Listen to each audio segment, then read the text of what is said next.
Hello everybody, मेरा नाम अनामिका कैथवास है और मैं बीकेडी बीएड प्रीवियस ईयर की स्टूडेंट हूँ।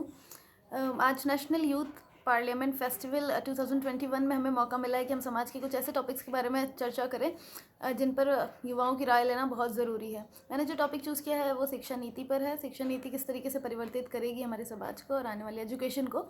तो सबसे अच्छी बात हमारी शिक्षा नीति में ये है कि अब शिक्षा जो है वो सेंटर्ड है। एजुकेशन सेंटर्ड जो है वो एक स्टूडेंट के ऊपर है।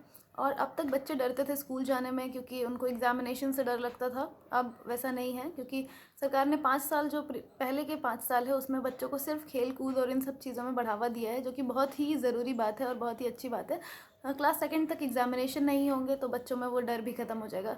क्लास थर्ड फोर्थ फिफ्थ में आपका एक स्टैंडर्डाइजेशन आ जाता है, तब आपको एग्जामिनेशंस देने होंगे और आपकी स्कूल में एक्टिविटीज़ वगैरह सारी चीज़ें बढ़ जाएंगी, जिससे कि उनका संपूर्ण विकास हो सकेगा।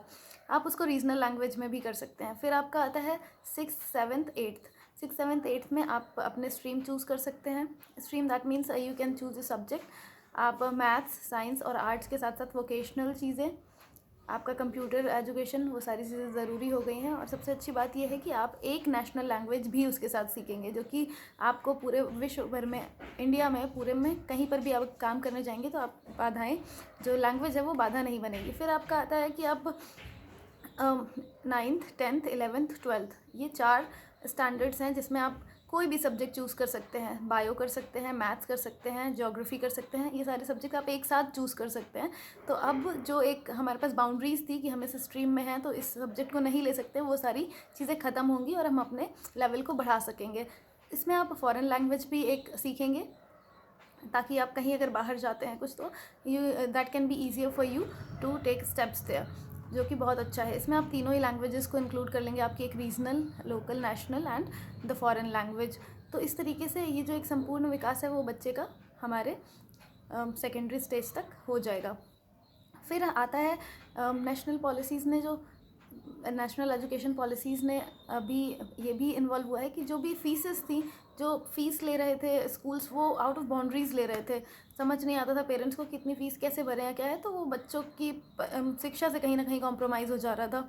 तो अब शिक्षा नीति में उस एजुकेशन स्टैंडर्ड, जो फ़ीस है उसका भी स्टैंडर्ड सेट कर दिया गया है। जीडीपी का 6% अब देने की बात कही एजुकेशन से, क्योंकि एजुकेशन का स्तर अच्छा है तो आपका एक जो नेशनल लेवल पे यूथ है वो आपको स्टैंडर्ड लेवल पे लेके जाएगा।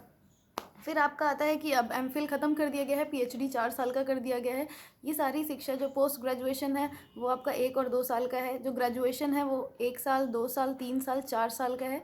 1 साल में आपको सर्टिफिकेट मिलेगा, 2 साल में आपको डिप्लोमा मिलेगा, 3 साल में आपको मिलेगा वो डिग्री होगी और 4 साल में आपको रिसर्च का एक सर्टिफिकेट मिलेगा।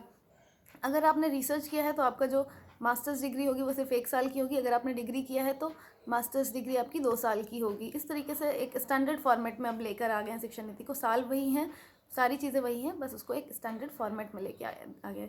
टीचर्स का एप्टीट्यूड टेस्ट होगा समय समय पर, क्योंकि टीचर्स की भर्ती हो जाने के बाद वो शायद शिक्षा से कट जाते थे और अपने आप को स्टैंडर्ड मेंटेन करने में सक्षम नहीं रह पाते थे।